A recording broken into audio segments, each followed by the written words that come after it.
What will it take to end it? The first major concessions of Emmanuel Macron's presidency, not enough for France's yellow vests to call off their leaderless movement. They vow to return to the capital next Saturday, despite measures that include tax-free overtime, a €100 a month work bonus. It's the equivalent of 8.5% increase in the minimum wage. What more can Macron do? Cue the same kick the bums out anger that swept a political novice to power in France last year. Now we're 1 month into the movement, and as it becomes more political, how to address the rage of those that feel disenfranchised in France. On that score, Rage Against the System explains why so many voted for Brexit in 2016. There too, as the process teeters, we're still asking what the people want and how to deliver it. Today in the France 24 debate, we're asking how much of a change of direction for Macron and for France in the wake of the Yellow Vest movement. With us, Régnier Brunet-Gilly. He's an entrepreneur and active supporter of Emmanuel Macron's La République En Marche party. Thank you for being with us. Thank you.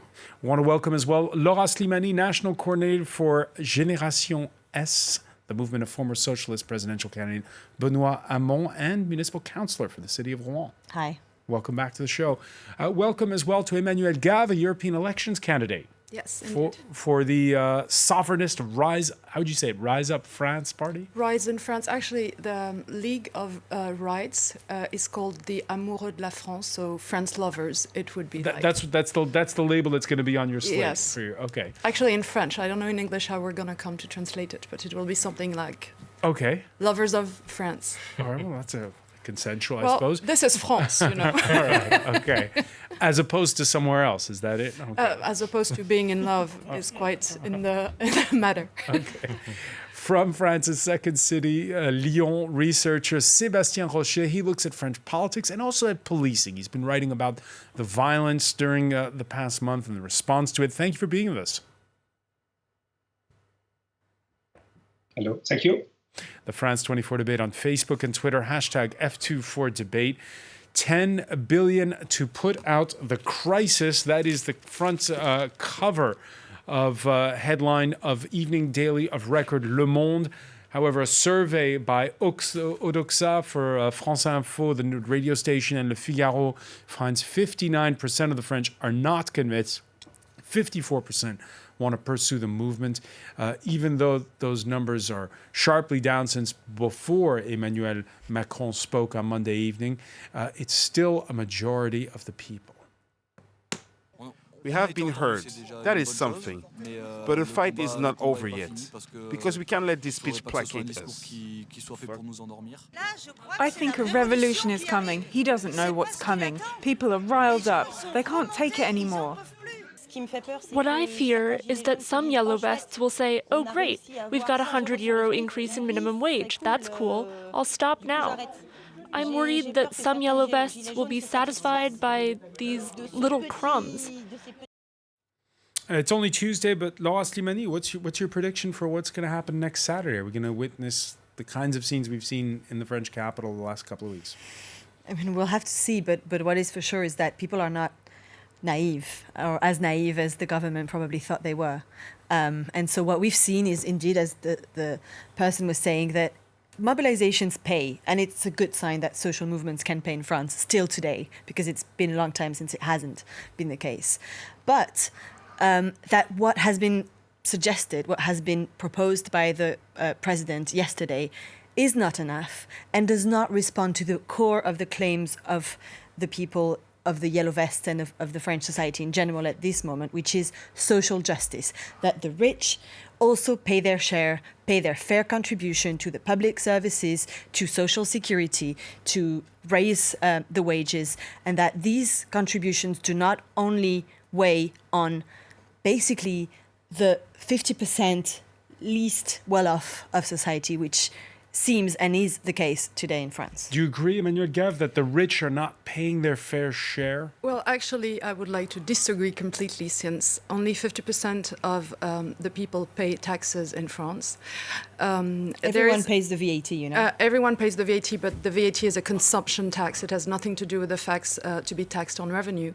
So actually, middle class are the one being taxed and taxed over again. It's always the same people being taxed. And saying that it would be a revolution or something of abolition of privileges of the mighty, I think it's putting words into the yellow vest that they don't have. I think this movement is something that comes a little bit like in Italy, from the far right and from the far left, having more in common than they thought they had, which actually made everything in Salvini possible. Nobody thought the five-star movement and the Leg des Nord would come together, and so they did in last May.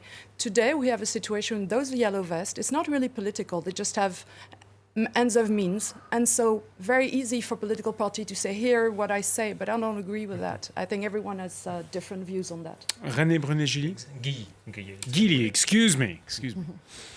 I think no one can say what Yellow Vest can really want, because what we watch at TV on people, they all want something different. I watched it yesterday, the debate, and they said, okay, me, the minimum wage, I didn't ask that. Everybody has something to ask. And no one can say what the people really want at the end. You have, at the end, many proposals, many things that people want. And that's why I think political party needs to be careful about this, to try to take it, and because everybody wants to appropriate these things. But at the end, I really think that rich people are paying enough tax in France. 2% of French people are paying 50% of the income revenue. And yes, we can say about wealth tax, and yes, it's a debate I know that is coming again and again. For an entrepreneur, I see that differently. All right, Sébastien Rocher, this whole movement has forced people here in the capital who never look beyond the ring road, the boulevard périphérique, to pay a little more attention to what's going on elsewhere. What is the perception after Emmanuel Macron's speech? Well, I think that it's very difficult to answer your question. I think a number of people, as you mentioned, based on the opinion poll, they are convinced that the government has done something and has offered something, but probably not enough. So I expect that this is not a movement, the Yellow Vest. It's a set of grievances, a set of people being mobilized, but it's not a movement. And unless it turns into a movement with clear claims and clear grievances, it will be very difficult for the government to actually match their claims. So I think it's unclear for me what the movement will now. Because you just heard Emmanuel Gav. You just heard Emmanuel Gav say, liken it to what's happened in Italy with that coalition between the anti-establishment five-star movement and the far-right Liga. It took a long time for the five-star movement to become a political party, so it didn't happen overnight. And there is a long way in front of the Yellow Vest before they are a political party. And they haven't even been at the moment able to find spokespersons or to agree about the spokespersons, and to have this spokesperson have a minimal interaction with the government. All right, we're going to ask our panel specifically about the measures. Let's take a look at them first, though. Alexander Alcott presented this report. Even as the president was speaking, the number crunching was well underway. The junior budget minister estimated the total cost of the package at between 8 and 10 billion euros.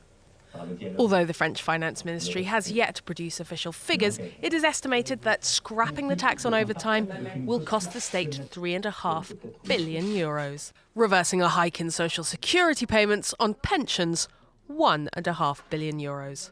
And another 200 to 500 million euros in lost revenues on the end-of-year bonuses that President Macron is asking companies who can to pay. The cost of the minimum wage increase is unclear, but it will be borne by the state and not employers. Estimates go up to €2 billion, and this will come from tax cuts and bringing forward an increase in income support payments.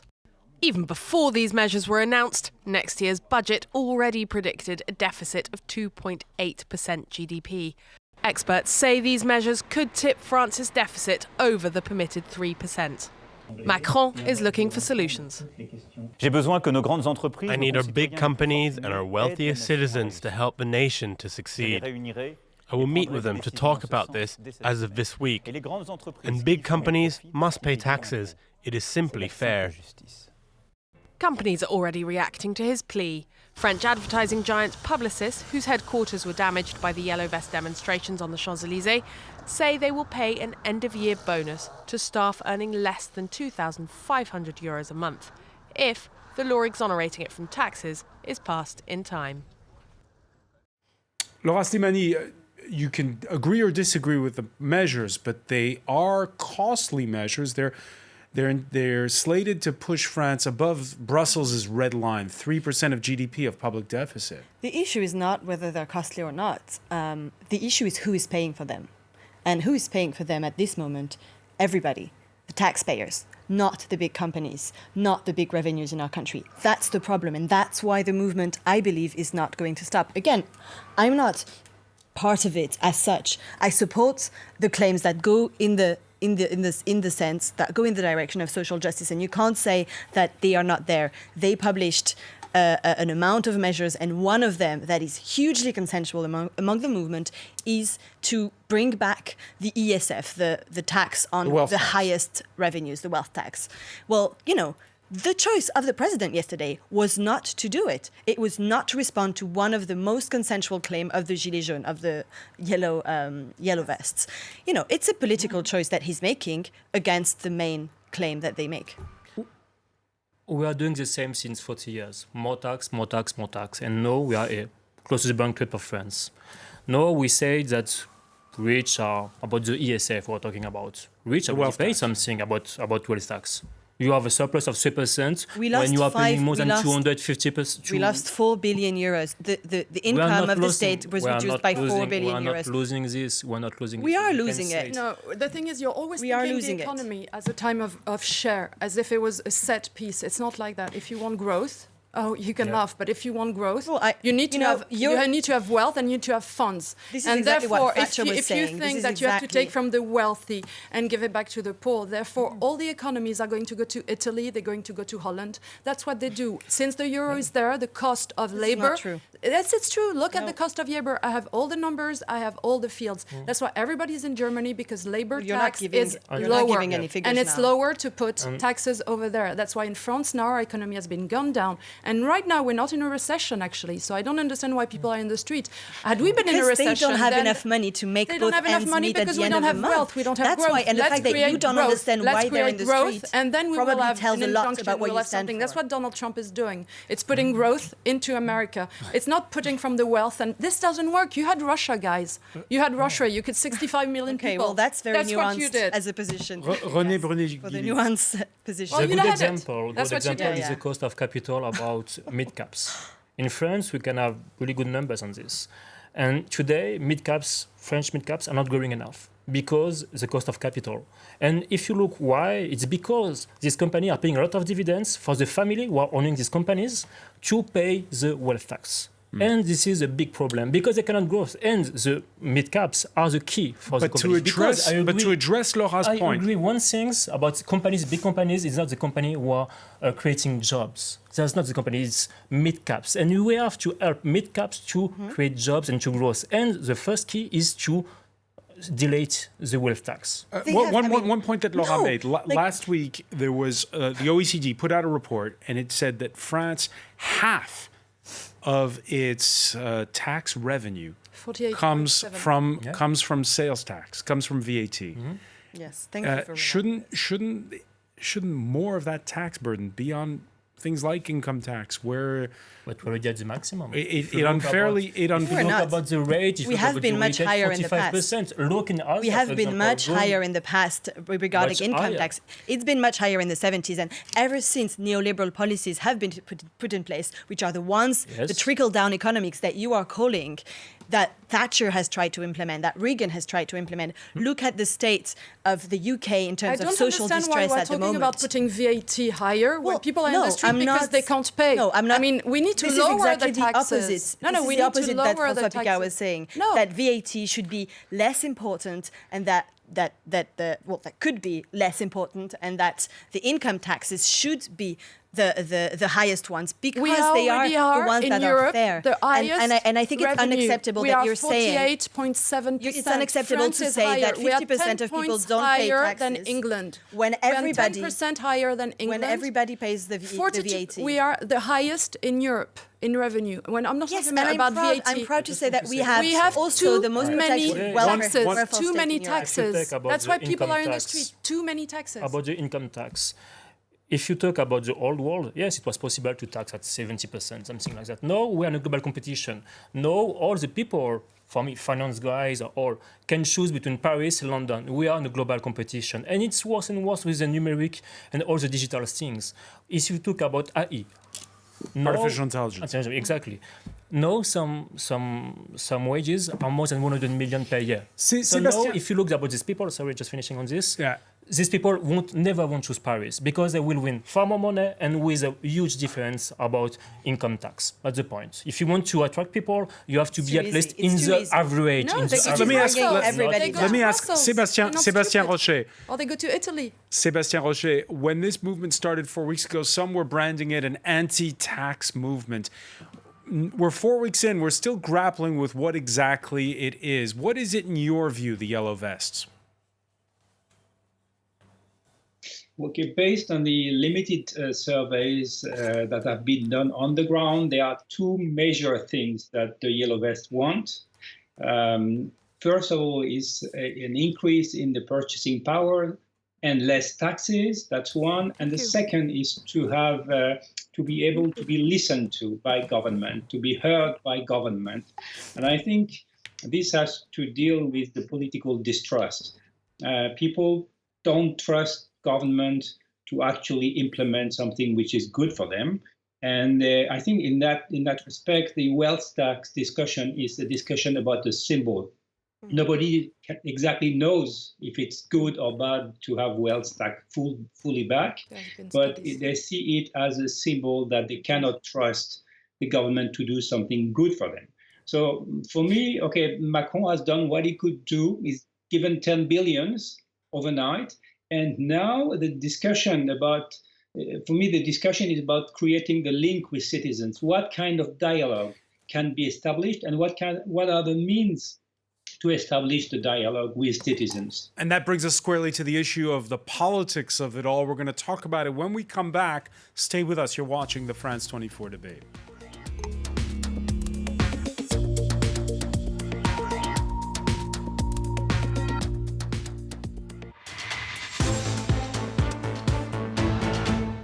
Welcome back, or welcome if you're just joining us. It's the France 24 debate. The Yellow Vests say they're ready for Act 5, a fifth Saturday of going up to the French capital. This despite those concessions announced Monday evening in a televised speech by President Emmanuel Macron. We're talking about it with Régnier Brunet-Guilly, entrepreneur and supporter of Macron's La République En Marche party, Laurent Slimani, municipal councillor in the capital of Normandy, Rouen, and also a member of the movement Génération S of socialist former socialist presidential candidate, presidential candidate, Benoît Hamon. Emmanuel Gave is a candidate herself for the European elections that are coming up in the spring with the sovereignist. How did you describe it? It's Rise Up France is the name of the party, Yes. but the slate is called les amoureux de la France. The lovers of France, those who love France. And Sébastien Rocher, who is in Lyon and who joins us via Skype, researcher who writes about French politics and policing. In that speech on Monday, Emmanuel Macron issuing to the French people an apology of sorts. Yes. I have not forgotten the anger and indignation being expressed. We have doubtless not been able to respond quickly and strongly enough over the last 18 months. I take my part of responsibility in that. It has been the case that I've given some of you the feeling that this was not my concern, that I had other priorities. I understand too that I have hurt some of you with my statements. Just before the break, Sébastien Rocher, you were saying how a lot of the Yellow Vests feel as though nobody's listening to them, that they are not heard, and there's a sort of discrediting of the whole political establishment. Did Emmanuel Macron choose the right words in his speech? Well, I think he addressed some of the issues. He understood people don't believe he's caring about them. So he tried to even through his body posture, I mean, he was more humble, he was not lecturing anyone, and he was trying to point at specific situation of people like a woman with a child, like people working outside big cities and that have to use a lot of gas to drive long distances, a long time every day. So he tried to be very concrete. So I think, symbolically, I think he did the job. You think he did the job? Régnier Brunet-Guilly, there was some of the criticism against Macron for the speech, too much perhaps of an emphasis on law and order at the beginning of it, and B, still that sense that he's still appeared as a man all by himself. As we speak, there's a meeting that's going on of parliamentarians from his own party with the president. They too say they feel a bit left out of the process, that all the decisions are made by one man and one man alone. Yes, and I think it was a mistake. I think, no, we can see that we have to take into account the intermediary bodies. And maybe he ignores some of them, parliaments, also mayor. And I think, no, he understood really what's going on. And that's why for me it was important yesterday, not about the content, but how the way he's thinking or said, okay, I understand what is going on now, and we're going to change it, how we are doing this. And this is the first step, very important step. And he understands really the issues, I think. I really think it's a little bit too little too late, because the problem is that President Macron came to power by selling to us that it was a big change, it was en marche, everything was going to be different. So could he have said anything in that speech that would have swayed you? Well, to be honest, I went the 4 times I protested. Every time I was on the Champs-Élysées the last time, getting gassed with everyone. And I fear that it wasn't very political. People are just there because they cannot make ends meet. They cannot finish their month. And you have hairdressers, you have people, 30 euros a month makes a big difference for them. So now that they really invested this movement, I mean, it's psychology basic 2.1, is that once you come 1 time, 2 times, 3 times, the 4th time you are there, you really invested into it. So they're really angry. And whatever he would have said, really, they're so high into... So no matter what he said, we would have had an Act 5 this coming Saturday. I fear, because that's what people feel like. They're really out there. Do you agree with that, Laurence? Common is the 8th of Macron. I mean, I think it was honestly, I think it was a bit of a show. And this is what I'm always annoyed with Emmanuel Macron, is that I can never see whether he's being honest or not, because everything that he said, it revealed something about himself. It revealed something about where he comes from, the contempt that he has for people that do not have the money, that, you know, the fact that he believes that he's there only because of his own merit, which is obviously not true. So explain to us, in this speech, how did he show contempt?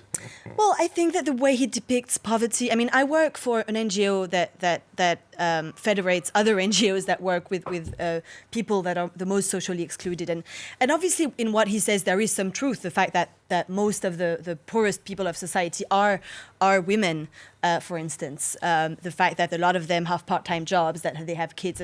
But I think that the way he said it, the way he made it, like he wanted to make us cry about it, with at the same time having reduced housing benefits, having capped social benefits, having done all these measures that have taken money away from the poorest ones of society is a problem. Sorry, and I'll just finish on one thing that I was particularly shocked on his speech, which is the law and order part in itself, I think, was again...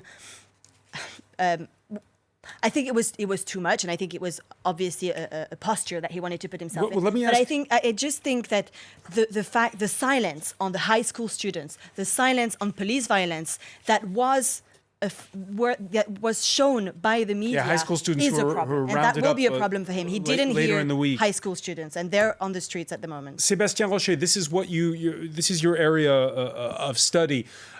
We saw 2 Saturdays ago.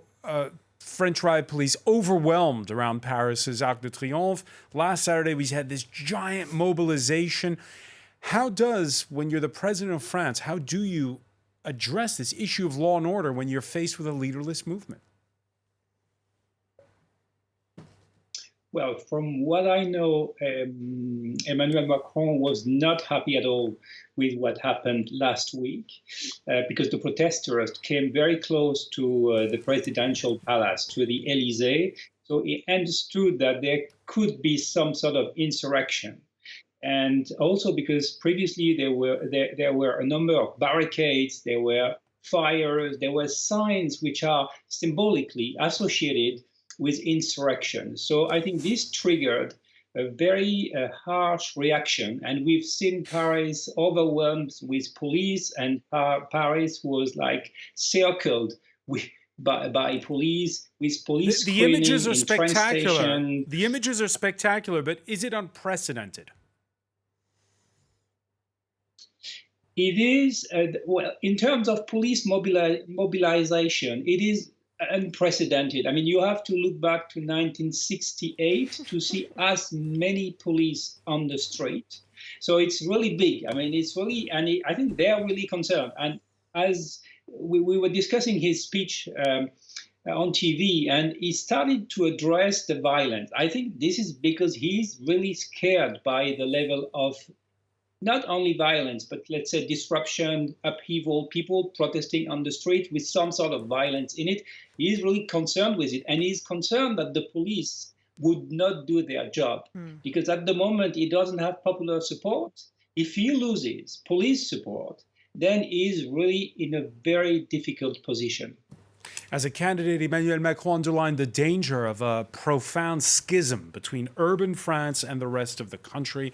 One of those, you could call them a little bit out of the way places that voted for him last year is the town of Samois-sur-Seine, 2,000 inhabitants located near Fontainebleau, that's on the southeastern outskirts of the Paris region. Citizens there listened to the president's words Monday night, and they're divided. What's disappointing most of all is the attitude of Mr. Macron, who's there sitting in his ivory tower. There are many people who are expecting more, who want reforms to go further, and who expect more powerful action. At least dialogue is now open, and a concrete gesture has been made. I'm tired of not being able to work on Saturdays in Paris because of these crazy people. Laura Stimani, your reaction listening to that? Well, I think, it's a picture of France and how people are affected in different ways by the movement. And you have the people that want to work on Saturday and so they can't in Paris, and some people that are have mixed feelings about Macron. But it's been said that Macron, the candidate, understood that you have to not have this divide. But this divide does not come from nowhere. It comes from policies that have, and this is also where his response lacks structural ambition. Why are people forced to drive 30 minutes every day back and forth to work? Well, because they can't afford to live in the centers. They can't afford to live even near the cities because the prices of rents or the prices of housing, the housing market is unaffordable for them. That's a big issue. What is the government doing to tackle this? What about capping the rents as part of the left is suggesting? For instance, that's one of the answers. What about developing train lines, small train lines, preserving them and investing in them so that people don't have to take their cars? These are structural answers that are not there in his speech. We can say about capping real estate, but it's not working. It was not working. So working. The only solution is to build more real estate. The real solution is only this. No, we can speak a lot about this, but who tells you it's not working? It's not working, and you can't just say it's not working and not give any figures. We are at the maximum. 58%, 57% of the GDP is about public spending. But that's not going to increase public spending. Capping the rents is not going to increase public spending. But what is a fact is that in Paris itself, real estate values are still soaring. That's the main issue. And that forces people out to towns like Samoa. It's a big fracture. And I wrote a paper recently this week about the fracture about real estate. And the first fracture is real estate. And I really think that finance is part of this solution. I wrote a paper, how finance can be a solution to try to buy some house in the market was not working a lot. Because what we see is price in Paris are going up and up, and price in countryside is going down because of the loss of jobs and many things. And the first step is, I think, to put mobility. Now it's the campaign in the countryside, and it's giving the possibilities for people again to move when they want. And now, in many places, it's not possible because the price of real estate. So invest in infrastructure? Yes, exactly. Finance does that. Actually, it hasn't come since yesterday. To be honest, it's not only Macron's fault. The disinterest from the state in the rurality has started many years ago, and it's been a while since we had the alarm saying there's no more hospital, the roads are not good, and the fact that the infrastructure around Paris should have been developed in actually 20 years ago hasn't been done. So actually this protest today with Macron actually just comes from the fact that people were expecting such a change from him because he was so young, and he sold to us the idea that tomorrow would be different. So he comes along and stops the ESF, making the tax on the rich, making all the left, really traditional left, angry. And at the same time, he does this whole tax burden on the very rich, but leaving out all the middle class. Therefore, the middle class, which is most of the time sovereignist or right, is not really happy with him. And there comes the summer, and we have the Ben Allah affair, which was not very pretty. I mean, his personal bodyguard. There was a cover-up kicking over the somebody fact that on the 1st of May in a protest, and we had no address on that. We had to pursue it into Parliament with the Senate. So it's more his aloofness than his policies? Is that what you're saying? I think it's a bit of both, because he came here with a panache, and one day people woke up and say, "My God, the king is naked," and everybody was. The left, the right, the center, it was a bad dream. And to wake up from that, I don't have the answer. Sébastien Rocher, we're not even halfway through Emmanuel Macron's mandate as president. It's a 5-year term. We're not even at the halfway point. This Yellow Vests movement, could it prove to be a turnaround? Can he still turn it around, or does history show that a president's fortunes can only go south in France? I think it's very difficult to imagine that there would be a turnaround because, first of all, Macron doesn't want it. And second of all, because what's the alternative policy? I mean, what can the president offer? Unless there is economic growth, unless there is more money, it's very difficult to distribute this money. And if you do distribute more money without having it, you increase budget, you increase the deficit, and you have more problems on the international arena, and that's also bad for Macron. So for me, he is really in a very difficult position, and he cannot do a turnaround and and the way in front of him is paved with a lot of problems and difficulties. And one of the many with the yellow vest is the fact that this is not a social movement. It's not structured. It has nothing, and you cannot enter into a dialogue. Usually governments, they create a dialogue. Even in such difficult cases, like it was the case with the CIP, it's subsidized jobs. That's from more than 20 years ago. The government was at stake with a fragmented social movement with students, etc. But it managed to create some sort of national consultation. And that's how they get out of it. And I don't see it happening at the moment. And is the problem Emmanuel Macron, or is that the problem just, well, these institutions are all geared towards having a strong president, a weak parliament? We now, on top of that, have weak trade unions and weak political parties. Yes, with the French institutions are designed this way. I mean, the key position is the president's position with the direct election by the people. And the president is a de facto leader of the majority in the House of Parliament. So he is the executive branch and he's the head of the legislative branch at the same time. And that's the French system. And in that case, all the pressure goes to the president. And we unless we change the Fifth Republic Constitution, well, there is no way out of this situation. Renier Brunet-Gully, what can Emmanuel Macron do to not be the magnet for every single problem in France? Really, I don't know. Because if you look about yellow vests, I really think that the only thing that have in common is they hate Macron. Yes, I agree. It's the only thing they have in common. Because no one can say they want this, they want this, they want this. No one can say that. And every political party who are doing this mistake, they will lose at the next election. They didn't vote for them before, and they won't for the future.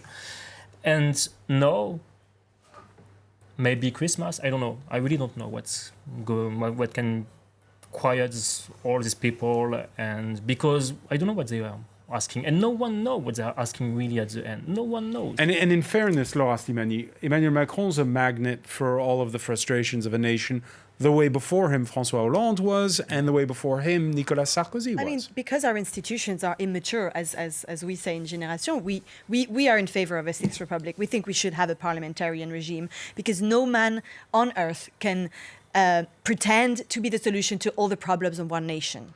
So, let's put this debate on the table and let's do it. Let's do it. But Emmanuel Macron obviously is not ready to do that, because he loves these institutions that put him in a kingship position.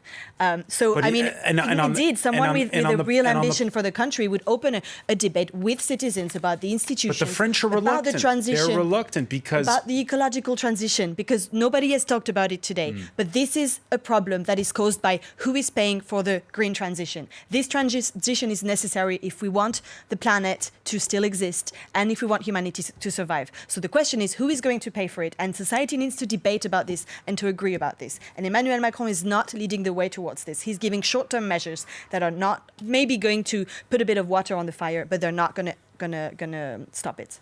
How do you deal with long-term problems when you're facing this? I think the problem we have with the Fifth Republic, it's actually made for a president that with great power come with great responsibilities. And the many little crises that came through the reign of Macron so far didn't show a lot of responsibilities. And if you look... He's passed a lot more reforms than his predecessor did. He's passed a lot of reforms very quickly, not look at the fiscal reform, at the tax reform. I think people have not understood all the thing he did on the taxes. They didn't understand why on them, why the ESF, okay, they understood a little bit, but on the old people, they didn't understand why it came, and it felt very wrong for them. And at the same time, it's true that the power given to Parliament has shrunk, and is actually the mean of Macron is to shrink it a little bit more in the years to come with doses. Actually, the Senate is quite better than the Assemblée nationale right now. They are fighting for their right, but I think that for the time being, it's not really the counterpower that it was made to be under de Gaulle. Right now, it has been shrunk to a very, very low level. So it's not really a counterpower. A need for more checks and balances, you say. We're going to have to leave it there because we're running short on time. Emmanuel Gave, I want to thank Renier Brunet-Gilly, Laura Slimani, and Sébastien Rocher for being with us from Lyon. Stay with us. Media Watch is next.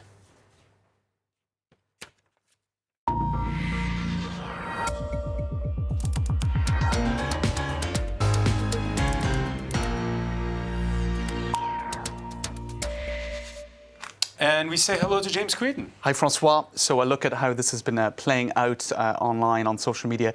Of course, social media, one of the vectors of the movement, especially Facebook. Perhaps the vector of the movement. Absolutely. And we'll just take a look at some of the Facebook pages and how they've been reacting. Some cartoons have been shared. This one by Emmanuel Macron. It's not from the last few days, but it's been shared again. Can I come out now? Has it calmed down? So you get... He's in a nuclear bomb shelter. Right. It's depicting a sort of certainly a bunker moment at the Élysée Palace, especially given that he didn't communicate really for about a week as it all played out. And indeed, we did see that the measures announced yesterday haven't really calmed the movement. There were a lot of different places around the country today where Gilets jaunes were out in numbers at roundabouts and whatnot. We saw that lycéens, the high school students, were also, not so many schools shut or barricaded today, but that's because they were on the streets, actually, with their own set of demands sometimes, but also in solidarity with the movement. This is on Boulevard Saint-Michel, and you can see that they're making the gesture from last week in Mont-le-Joly, where very much a criticised moment where the police forced students to get down on their knees with their hands on their heads, and it was seen widely as being a humiliating gesture. So lycéens in the streets of Paris today using that gesture in solidarity. To get back to Facebook and how various Gilets jaunes were responding to this, this is typical of what we were seeing. Too little, too late, and after all the violence and spitefulness, see you next Saturday. So a lot of people be angered, I think, by the way in which these protests have been managed, angered at a sense that the police have been too heavy-handed, angered also by the fact that it took 3-4 weeks for these, I suppose, gestures to be made. You can see here Act 5, it's been Act 1, 2, 3, 4, 5, following the number of Saturdays when the protests have taken place. Resistance, and if you scroll down on that page as well, you can also see check and mate. So it's all sounding very, I suppose, a lot of motivation there for people to get back out on the streets again, which must be quite despairing for those trying to resolve the problem. One issue that has created a lot of unhappiness as well is the announcement that the minimum wage will be raised by €100. And actually, if you get into the technicalities of that, it's not quite the minimum wage being raised. It's a bonus for households where you have 2 people on the minimum wage, which has a whole load of other issues. For example, it doesn't contribute to your retirement fund, things like that. So people feel that they were being conned with that announcement. And a lot of articles on that as well. The raise to the minimum wage isn't really that, and it was actually going to be rolled out over the next 3 years anyway. The wealth tax rule, the fact that that wasn't in any way modified, this has been a symbolic gesture that a lot of Gilets jaunes have been demanding. But they keep saying it's a symbolic gesture, but it is raising the deficit, though. So there must be some spending going on somewhere. Right. In any case, this cartoon sort of riffs off that. Macron is not going to touch the rich. He's not going to, I suppose. So you can see here a guillotine. I suppose a sense that the rising gap between rich and poor is something that is motivating a lot of people to get taking to the streets. Another demand that wasn't featuring in the initial series of demands, which of course was just about the fuel tax, now people are calling for a citizen referendum, which is actually quite complex in France. You need, without getting into all the details, you would need about 4.3 million people to get those wheels in motion. Actually, in other European countries, such as Hungary, it's only 200,000 signatures. Initially, I think it's 500,000. So a lot of people want a referendum to be one of the mechanisms to decide on various claims or what would you say, demands of the Gilets jaunes, one being that Emmanuel Macron would stand down. What else do we have? The fact that these measures are quite costly, a lot of reaction to that as well. Europe has a new problem. Macron's quote, populism to blow out French budget deficit far beyond Italy's. There's so much to say on this, but this is one Italian columnist for Repubblica. He's saying this is a good night for Salvini and Di Maio in Italy. They will, who have been, of course, very critical of Emmanuel Macron, and they will criticized for their budget deficit. Right, and they will use Macron's U-turn as a proof that they were right all along in pushing for more spending to quell social unrest. A higher deficit in France will make it harder for the Commission to clamp down on Italy's budget. So that's just one of the knock-on effects. So much more to say in it, Francois, but we're running out of time. Of course, a fascination around the world about how France's political crises always seem to play out in the streets and in riots and whatnot. Lots to say on that too, but... In Britain, it's playing out in Parliament, I believe. Right, that's right. They're so civilised. We'll see how it goes. It started with a referendum there. Right. Thanks very much, James Creedon. I want to thank our panel once again. Thank you for joining us here in the France 24 debate.